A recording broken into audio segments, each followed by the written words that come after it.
Selamat pagi anak-anak. Pagi ini kita akan belajar IPS tentang ekonomi maritim di Indonesia.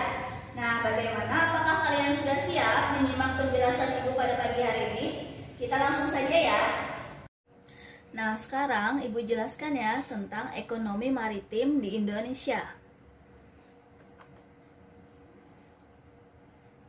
Apa sih ekonomi maritim itu? Ekonomi maritim adalah semua aktivitas ekonomi yang berlangsung di wilayah pesisir, lautan, dan daratan yang menggunakan bahan baku dari wilayah pesisir dan lautan. Salah satu potensi terbesar yang dimiliki oleh Indonesia saat ini adalah laut. Indonesia merupakan negara kepulauan dengan komposisi 70% lautan dan 30% daratan, sehingga memiliki ruang laut yang sangat luas. Luasnya ruang laut Indonesia berdampak pada sektor ekonomi masyarakat. Oleh sebab itu, pemerintah seringkali menggalakkan ekonomi maritim agar kegiatan ekonomi dapat merata di seluruh daerah, bahkan di daerah pesisir pantai sekalipun.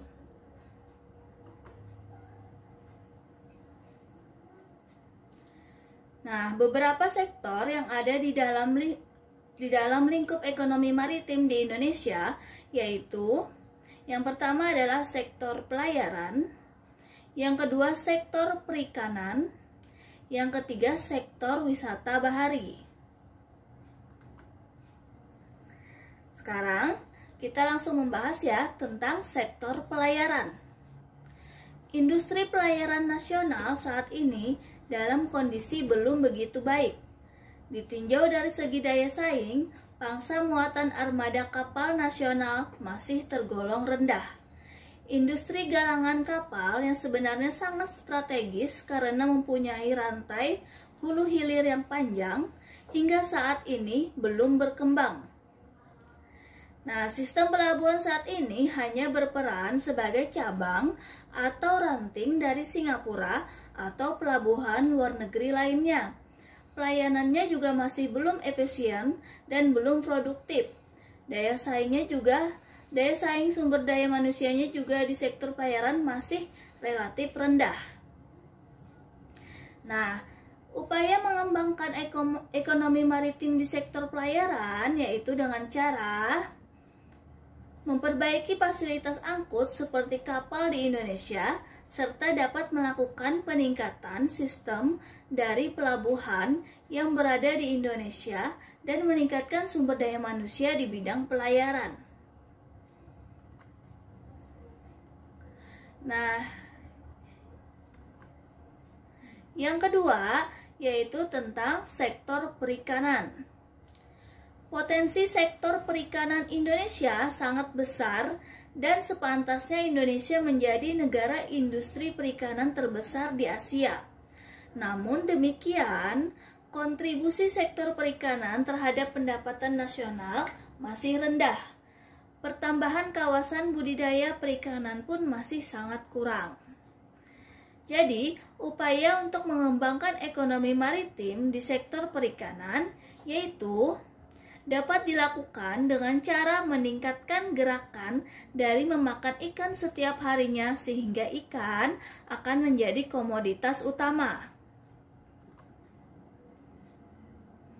Yang ketiga yaitu sektor wisata bahari. Apakah itu wisata bahari? Wisata bahari adalah suatu kegiatan untuk menghabiskan waktu dengan menikmati keindahan dan keunikan wilayah di sepanjang pesisir pantai dan juga lautan. Jika pariwisata bahari di Indonesia dapat dimaksimalkan, akan menimbulkan banyak dampak positif, seperti terserapnya lapangan pekerjaan, meningkatnya minat investor di bidang pariwisata, dan meningkatkan devisa negara dengan masuknya wisatawan asing.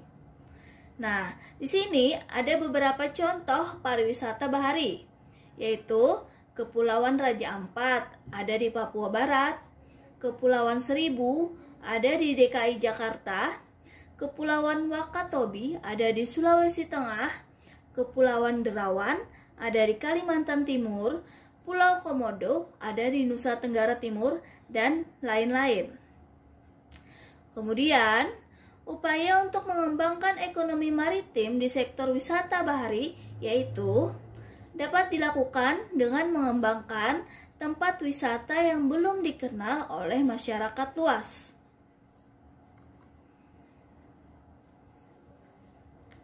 Nah, sekarang manfaat sektor ekonomi maritim bagi kehidupan masyarakat yaitu yang pertama, membuka lapangan kerja yang lebih luas.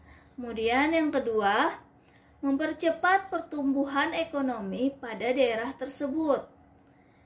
Yang ketiga, menumbuhkan perekonomian pada bidang pariwisata, transportasi, dan industri.